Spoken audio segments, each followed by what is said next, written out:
ကျွန်တော်ဒီနေ့မှာတော့ကျောင်းရောက်နေတာပဲဖြစ်ပါတယ်ဒီပေါ်လေးအချိန်မှာတော့အများမဆုံးမင်းကိုတွေ့ရမှာပဲဖြစ်ပါတယ်ဒီနေရာမှာတော့ချယ်ရီလေးတွေကိုတွေ့ရမှာပဲဖြစ်ပါတယ်အခုရတော့ဒီလိုမှတိုင်းမရှိရင်းလေးတွေကြည့်နေခဲ့ပါတယ်လူတွေများနေတဲ့အတွက်တီးရပေးကြပါဦးအဲ့ဒီမှာပဲရေပိုင်းတစ်ခုကိုတွေ့လိုက်ရပါတယ်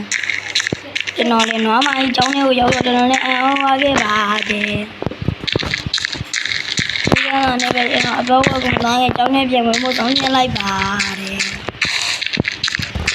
ဒီဘက်ကအခန်းလေးတစ်ခန်းကိုတွေ့တော့ကျွန်တော်ကျောင်းထဲဝင်ဖို့အတွက်စိတ်တွေလှုပ်ရှားပါနေတယ်လိုက်ရွက်ပြီးမှဘာတွေ့လိုက်ရလဲဆိုရင်တော့အခန်းတစ်ခန်းကိုတွေ့ရတာပဲဖြစ်ပါတယ်အဲ့ဒီအခန်းထဲမှာဆိုရင်တော့အာတင်ဖို့အတွက်အပြင်ဆိုင်ရုံးကြီးတွေပါတယ်ညာတွေဘာညာတကာတွေတွေ့ရမှာပဲဖြစ်ပါတယ်ကျွန်တော်လည်းစာရေးတင်လို့ထိုင်လိုက်တဲ့အချိန်မှာပဲဆရာမရှိလို့ပြန်ထွက်သွားခဲ့ပါတယ်အဲ့ချိန်မှာပဲကျွန်တော်လည်းစိတ်လှုပ်ရှားမှနေပဲပြင်ကိုထွက်ကြည့်လိုက်တော့တယ်အဲ့ချိန်မှာပဲလူတွေကိုတွေ့လိုက်ရပါတယ်ကျွန်တော်တငယ်ချင်းတုတ်ကြီးနဲ့ပေါ်ကြီးတွေလည်းတွေ့လိုက်ရပါတယ်နောက်တော့ပေါ်ဝင်လိုက်တဲ့ချိန်မှာတိတ်ပန်စမ်းတက်ကန်တကယ်ခွင့်နဲ့ကိုရောက်လာတာပဲဖြစ်ပါတယ်အဲ့ချိန်မှာဆရာမလည်းတယောက်မှမရှိတော့ကျွန်တော်လည်းပြင်းတာနဲ့ထောင်မိလိုက်ပါတယ်ကျွန်တော်ငယ်ချင်းနဲ့စကားပြောပြီးတော့နောက်မှကျွန်တော်မတက်လေးရက်ပြီးတော့အပြင်တော့ဖို့ဆုံးရလိုက်ပါတယ်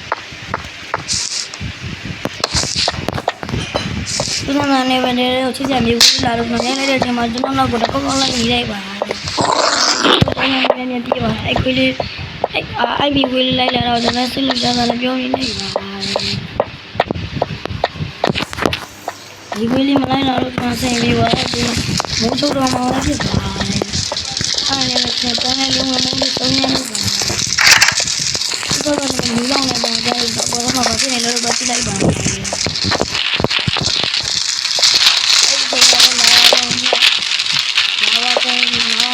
ပြပြလာတော့တန်ပြလိုက်ရပါတယ်ဒီမှာကျွန်တော်ညံပြီးဒီဘေးဒီမှာဒီရတဲ့ကောက်ပြီးမလိုက်ပဲတက်ပြီးနေကြပါ